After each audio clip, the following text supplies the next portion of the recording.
family of a man who was shot 4 times in Lynchburg Central Hospital by an on-duty security guard is calling for an independent investigation of the incident.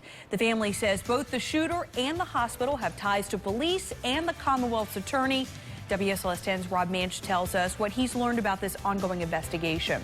In the early hours of January 11th, 28-year-old Jonathan Warner was shot 4 times in Lynchburg Central Hospital, ultimately leaving him paralyzed. The security guard involved, Wes Gillespie, is a former Lynchburg police officer and has a son currently serving in the department. The family argues there is the potential for a biased investigation, but Commonwealth's attorney Mike Doucette says those fears are unfounded. In a statement today, Doucette says Wes Gillespie used to be a member of the Lynchburg Police Department, but that was a very long time ago. To put some time frame on what constitutes a very long time ago, I've been working in the Lynchburg Commonwealth's attorney's office for 32 years, and Mr. Gillespie was no longer with the LPD in 1984. But Warner's attorney, Paul Valois, disagrees. Even though he was employed there many years ago, in the position he holds at Centra's emergency room, he interacts frequently with law enforcement on a daily basis and appears to have a long-standing relationship with them.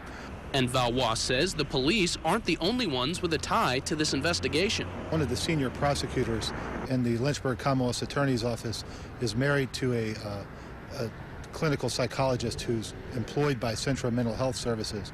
And so the family would again prefer to avoid any appearance of a conflict of interest or any potential bias. Valois has been investigating the case and says he's already found a problem.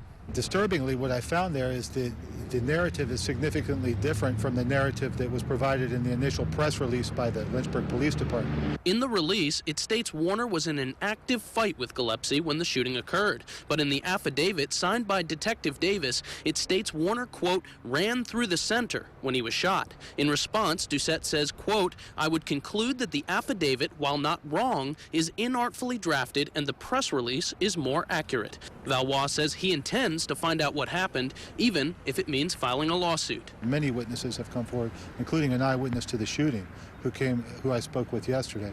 So we are getting some independent information.